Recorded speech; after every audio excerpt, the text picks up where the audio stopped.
All right, party people, now it is time for another day of Ty.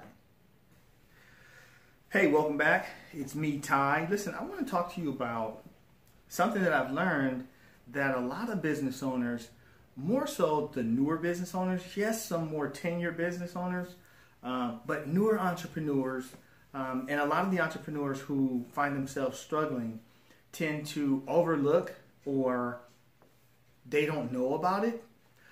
Or they know about it and they don't apply it to their business. Won't spend a lot of time on it. I'll do this in segments. So this is part one. It's routines. So if you go to YouTube and you look up routines, what you'll find is, morning routines of CEOs and this, that, or the other. And how true it is for those CEOs do those things, especially if it's not coming from the horse's mouth. 9 times out of 10, they probably aren't. But if it's coming from the horse's mouth, maybe that is what they do. That's not the routine that I'm talking about. Whatever your routine is in the morning, what I would say is take a look at it, see if it's something that's really effective. And if it's something you've been doing for a really long time, but you're not where you want to be, then it's probably a good idea for you to change it. So really take a look at that, because you want your morning routine to get you fired up. You want to be energized about the day. I mean, you want your engine to be, your RPMs and your engine to be really, really high. You want to be ready to go. You want the synapses in the brain to be firing. And so there are some things that you want to do in the morning to get you ready for your day.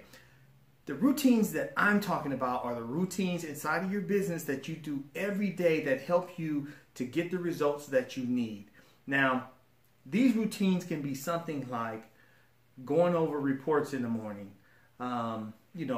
You go in the morning, you pull up your reports, your diagnostic tools, your performance metrics and things like that. Here's the great thing about establishing routines. If you're in a business and you don't have that type of information where you can get the history of the day before, either the to date or the week to date, month to date, quarter to date, year to date. If you're not in a situation, especially if you're the entrepreneur, where you can look at that information, if you're not looking at your cash flow report, if you're not looking at your P&L, if you're not looking at the general ledger, if you're not looking at your sales report, if you're dealing with clients and you don't know where you stand with those clients. One time, as part of a routine, what I did was I had a huge board, actually it's bigger than that one right there. On that board, what I did was, and I don't know if you can see that board, but the board was much bigger than this table. So on the board, what I did was I put all of the various things from a financial standpoint that we wanted to look at. Also, the number of clients, where we stood with those clients, where we were with them in terms of taking them to the next level, even if it meant we were upselling them, if we were working with organizations, where we were with that organization, looking at the dollar amounts, if we took losses, if we increased, we had a goal, how close we were to that goal, if we were over the goal or under the goal. At the same time, I also built in key strategies that we could use in order to achieve that goal if we were behind. But the thing that was important was that board,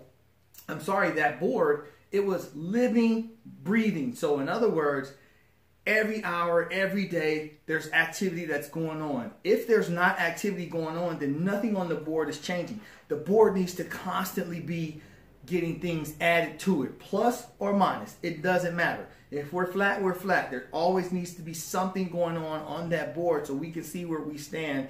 And then at the end of the day, when we put it on there, when we come in the morning and do a tabulation of everything that's happened for that day and the day before, week before, wherever the case may be, we're able to see where we're going to end up in the month. We're going to see where we're going to end up in the month. That is very important when you're owning the business. So your performance metrics, if you don't have them and you have to establish a routine, here's one of the things that I would tell you to do. Look at your business. Look at the stuff that you need to know, right?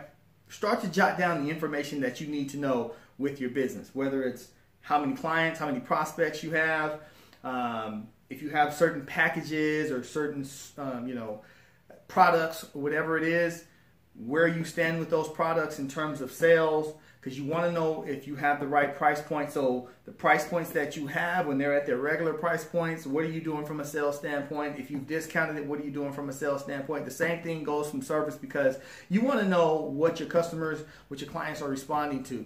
But you've got to track all of this stuff. And as you track all of this stuff, then you can look at the things that you've done in order for you to achieve that goal, to get to wherever it is that you're trying to get to. If you've achieved that goal, and it's probably a good idea that whatever you were doing, it worked.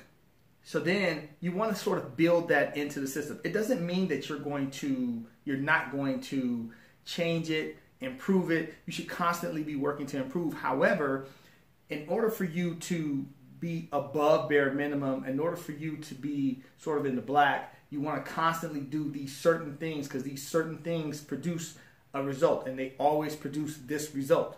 Okay, and then you build on that. You build from that. Now, looking into reports, analyzing reports, they're critical. Why? Because you can see the various trends that are happening in your business. You can tell when it's real-time information where you have a spike, either up or down, and when you need to make some changes into your natural flow of business or from a performance standpoint. And if it's something that where it's a certain employee, then you know that employee, you've got to have some conversations with that employee, because they're going up to bat and they constantly swing and miss. 3 strikes, you're out. So you've got to work with them to help them to get to the place that they need to be, or you've got to have some come to Jesus talks, and they've got to sort of get ready to get to packing if they can't commit.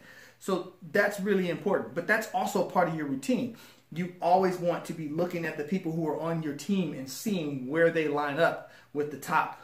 Okay, so if you've got a team of 5, those are your starting 5. Okay, who's not passing the ball, who's not shooting the ball, who's not closing the deal, whatever that looks like, who's not delivering, and you've got to have conversations with them. You've got to determine why they're not delivering. So looking at your reports, analyzing the performance, analyzing the trends, analyzing the performance of your employees, and analyzing the trends that are happening in your business, they're critical. Guess what? When you're constantly looking at those types of reports, because there's so much other stuff that you can be doing from a routine standpoint, but just talking about that, if you're looking at the reports and you're seeing a downward trend, now you're looking at performance. Let's say because you're doing this all the time, you can actually address the performance issue right away before that trend gets too far down. And if it's the trend is going down because of something that the employee is doing, you can deal with that employee, so you can reverse that trend to get the tide back up. That's important. You always want to get on that stuff right away. So here we go from this video. What are you going to focus on? Focus on reports, okay? Build in time for you to analyze your reports daily, preferably at the top of the hour, okay? It doesn't mean throughout the day you're not going to look at them, but determine what reports you need to look at. And those are the ones you're going to spend time on. Identify the trends that are occurring in your business. If it's trending up, that's great. Why? If it's trending down, okay, not so great. Why? If it's flat, why? Look at performance. If you're an entrepreneur where it's just you, all right, there's only one person that you've got to have a conversation with, and that's yourself. So now you've got to get to the bottom of why you're not achieving your goal, or why you're starting to decline. That's something that you're going to have to deal with within yourself. If it's another employee that's the cause of it, then you want to go ahead and sit down with that employee, find out what's going on, put together an action plan, or have the come to Jesus talk. Remember, business didn't happen at night. It happened last night. So today, we're reviewing things from yesterday so that we can plan for tomorrow. And then tomorrow, we're going to look at what happened today. Hopefully that makes sense.